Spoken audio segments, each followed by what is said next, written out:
താൻ എവിടേക്കായി നോക്കണേ? താൻ എന്താ പൊട്ടം കളിക്കുക? ഞാൻ തന്നെ വിളിച്ചത്. എടോ, കോട്ടും സൂട്ടും ഇട്ട് ഒരു വിറകുള്ളിയും കടിച്ചു പിടിച്ച് നാരണയ്ക്ക് കൊള്ളാത്ത ലൊടുക്ക കാറിൽ ഇങ്ങനെ ഞെളിഞ്ഞിരുന്നാലേ സായിപ്പാവില്ല. നിന്നൊന്ന് ഞാൻ ശരിയാക്കി തരടാ. എടാ മുരട്ട് കാളെ, സുപ്രീം കോടതിയിൽ നിന്ന് വിളിക്കാൻ തുടങ്ങിയതല്ലേ നീ എന്റെ തന്തയ്ക്ക്? ഇത്രയും നാള് ഞാനത് കേട്ടതേ എന്റെ ഗതികേട് കൊണ്ടാ.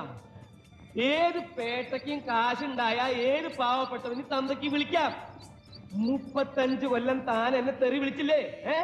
ആ തെറിയൊക്കെ ഞാനിപ്പോ തന്നെ വിളിച്ചിരിക്കണു. എന്ത് അടിച്ച് നിന്റെ മൂന്തയുടെ ഷേപ്പ് ഞാൻ മാറ്റും. താൻ എന്താ വിചാരിച്ചേ? ജീവിതകാലം മുഴുവൻ തന്റെ ചെരുപ്പ് നോക്കി ഞാനിവിടെ കഴിയുന്നു വിചാരിച്ചോ?